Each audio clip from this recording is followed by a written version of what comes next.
the formation of an anti-Ukrainian coalition in Europe, prerequisites, potential, and possible consequences. Currently, within the political landscape of the European Union, a process is underway to form a certain alliance, which public discourse has already dubbed the anti-Ukrainian coalition. The initiator of this movement is Hungary, under the leadership of Viktor Orbán, whose skeptical stance regarding support for Ukraine has long been well known. A key development was the open statement from Slovakia, whose government, led by Robert Fico, publicly expressed its sympathy and positive attitude towards this initiative. Furthermore, in the context of these processes, the Czech Republic is also frequently mentioned, whose representatives likewise demonstrate a certain degree of solidarity with such views, suggesting the emergence of a specific bloc within the EU. This naturally raises the question of the future dynamics of this process. Will other EU member states join this forming faction? And even more importantly, what specific political processes and mechanisms will they be able to genuinely influence, given their collective weight in EU institutions? At present, the situation appears to be at a stage where all parties, both the coalition itself and the EU leadership, are closely monitoring developments and waiting, assessing the initial consequences of such bold statements.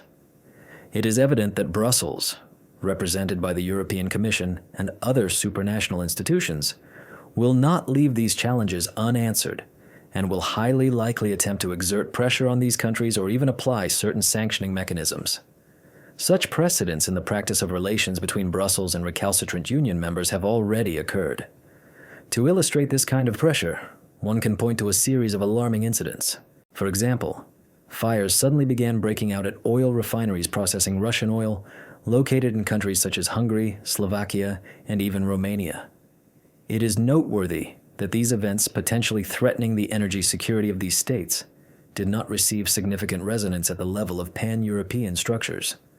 Moreover, when critical infrastructure facilities, such as pipelines supplying raw materials to Hungary, came under attack from the Armed Forces of Ukraine, AFU, this also remained largely without comment from the European Union, let alone any formal condemnation.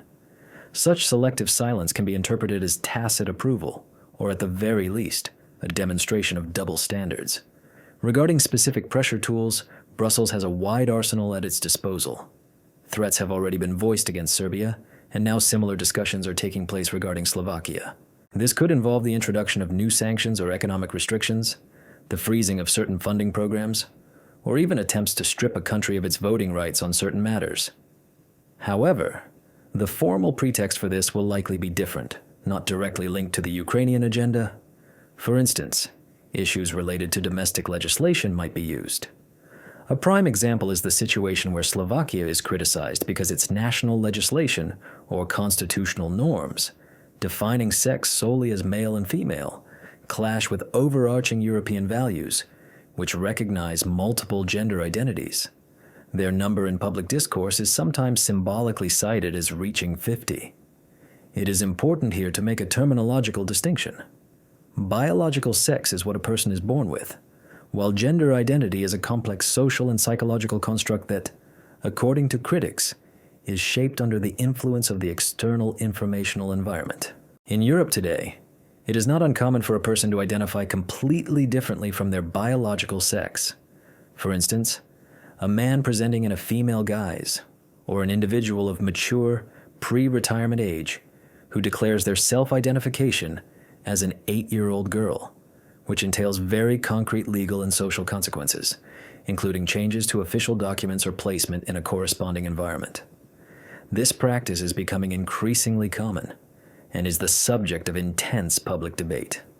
Thus, the countries within the emerging bloc will undoubtedly face attempts to punish them precisely along these ideological lines.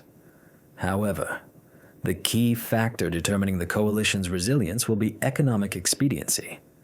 If Hungary, Slovakia, and their potential allies succeed in successfully defending their national economic interests, demonstrating the tangible benefits of their policy, it could send a powerful signal to other countries.